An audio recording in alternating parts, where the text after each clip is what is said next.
Hello, c'est Arnaud. Dans cette nouvelle vidéo aujourd'hui, nous allons voir comment séduire un homme sans avoir l'air désespéré.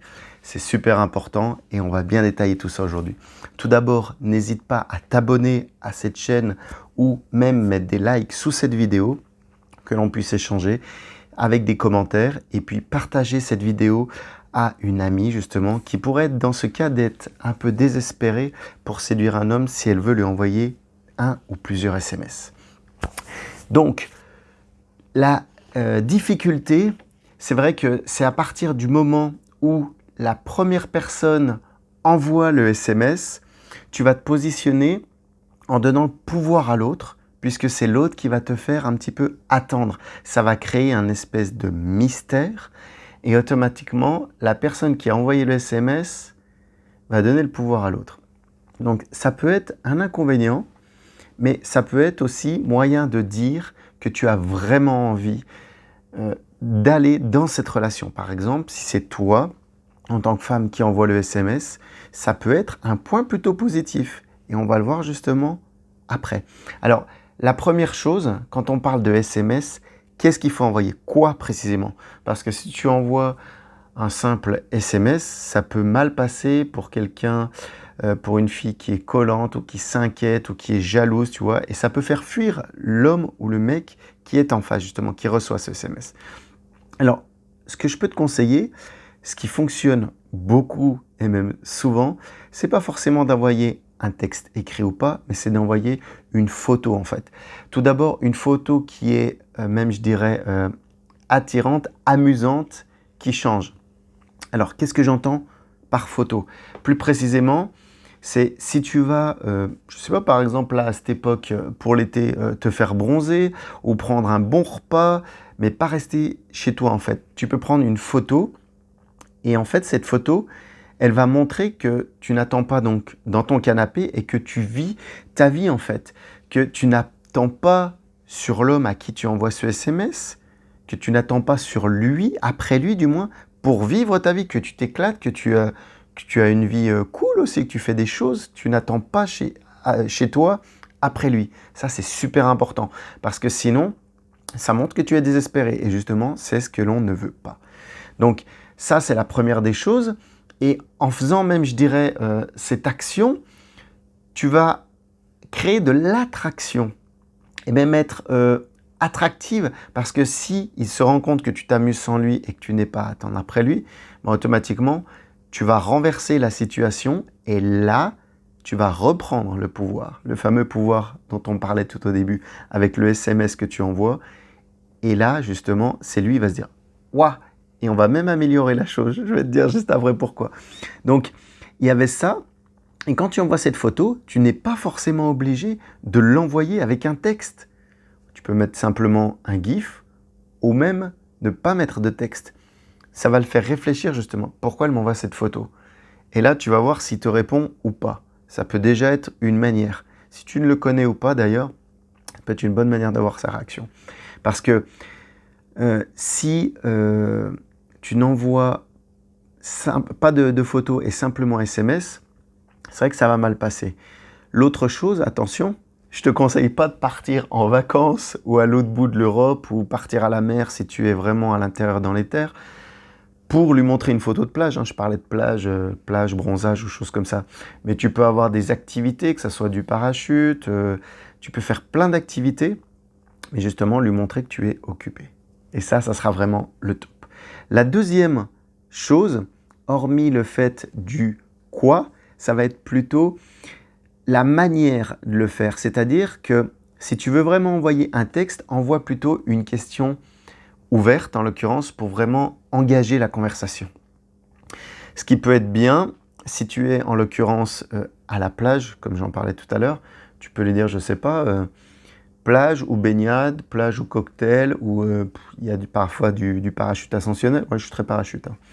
Et il peut y avoir d'autres activités ou d'autres loisirs. Et lui demander également son avis, soit une question ouverte, ou même son avis. Par exemple, je ne sais pas, ça peut être un cocktail ou un jus de fruits ou un plat. Tu peux essayer de lui envoyer pour lui demander son avis. Là aussi, tu vas voir s'il y a de l'attraction, s'il y a du répondant, s'il y a de la discussion qui se crée ou pas. Ça, c'est la première des choses.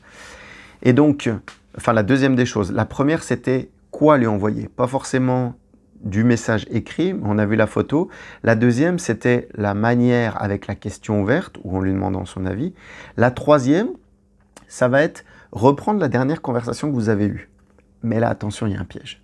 Reprendre la dernière conversation, c'est-à-dire pas forcément le dernier SMS, parce que s'il ne t'a pas répondu, ça va faire la fille collante, mais la dernière conversation que vous avez eue à l'oral en l'occurrence, si vous vous êtes vu lors d'une rencontre ou d'un repas entre amis, reprendre à partir de ce point-là. Et si tu reprends à partir de ce point-là et que vraiment il t'envoie une réponse, là tu peux te dire que c'est banco, là c'est gagné sur cette affaire. Et c'est vraiment qu'il aura été séduit parce qu'il s'en souviendra. Parce que s'il ne se souvient pas de la dernière conversation que vous avez eue, c'est râpé, tu peux en être sûr. Donc ça peut être un truc qui est top.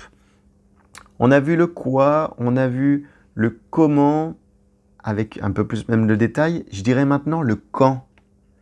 Parce que si vous vous êtes vu hier, ou si dès le matin tu lui envoies le message, ça va pas être bon, tu vas montrer encore que tu es dans le besoin. Et ça, c'est pas bon. Alors, il vaut mieux attendre plus tard. Pourquoi? Parce que si tu lui envoies dès le matin, ça va être la fameuse phrase, fuis-moi, je te suis. Si tu commences à le suivre tout de suite dès le matin, il va te fuir, il va dire, oh là là, elle commence déjà dès le bon matin, ça va pas le faire. Alors que si tu lui envoies le soir même, par exemple, tu peux avoir fait l'activité l'après-midi ou le matin, si tu es matinal, et donc tu lui envoies le soir. Ça paraîtra beaucoup plus cool. Et au contraire, je ne sais pas si par exemple le soir il pleut ou il fait nuit et que tu lui envoies une super photo ensoleillée, il va encore plus s'interroger sur ce que tu lui as envoyé et plus d'interactions possibles également. Donc ça, c'est pour le quand. Mais imaginons que même en lui envoyant le soir, tu n'aies pas de réponse. Là, ça peut être vraiment le problème, celui-là. Et donc, si tu n'as pas de réponse, comment il faut réagir? Il peut y avoir 2 points positifs, même si tu n'as pas de réponse. Ce n'est pas qu'il te fuit forcément ou qu'il ne s'intéresse pas à toi. Le premier gros point positif, c'est que s'il ne t'a pas répondu de la journée, ça peut être un homme simplement qui a une vie occupée, que ça soit une vie professionnelle ou peut-être une vie de famille où il a peut-être des bonnes raisons. Et ça, c'est top. Plutôt qu'un gars qui reste chez lui à rien faire. Qui reste chez lui à rien faire ou qui boit, je sais pas, des bières chez lui avec des potes ou qui fait des choses simples mais qui te répondent tout de suite, du tac au tac au téléphone. C'est pas forcément bon non plus. C'est un gars qui risque de dépendre affectivement de toi en fait, un petit peu indirectement. Et justement, donc ça c'est la première des choses. Il peut avoir une vie occupée, mais également le deuxième avantage, le deuxième bénéfice qui va être très positif pour toi, c'est que tu es sûr qu'il ne va pas t'étouffer, qu'il ne va pas être collant. Parce que s'il répond à la seconde, il va attendre la même chose de toi. Mais si par exemple il te répond le soir, je ne sais pas, 11h ou assez tard, tu vas te dire qu'il va pouvoir te laisser vivre ta vie de femme aussi. Et c'est important si tu es avec des copines ou tu as envie de faire d'autres activités ou des choses, de ne pas avoir un mec collant parce que tu as eu un mec collant dans une relation précédente, j'ai accroché le mot. Donc ça va être là toute la différence, ça va être 2 points positifs. Après, si tu n'as pas de réponse, si tu arrives par exemple le vendredi soir, que tu fais ça le vendredi, que tu n'as pas de réponse le lendemain le samedi ou le dimanche, ok, cool. C'est le week-end, il est peut-être parti à l'étranger ou il avait peut-être des choses particulières. Donc là, après le week-end, tu peux t'affoler. En semaine, on va laisser un délai de 2 jours. Et si vraiment là, tu n'as pas de réponse, ouais, next, tu pourras passer au prochain. Mais pas de réponse ne veut pas dire qu'il ne te répondra pas. Donc c'est super important. J'espère que cette vidéo t'aura aidé pour savoir comment séduire un homme par SMS sans vraiment donner l'air donc, que tu es désespéré, parce que c'est vraiment important.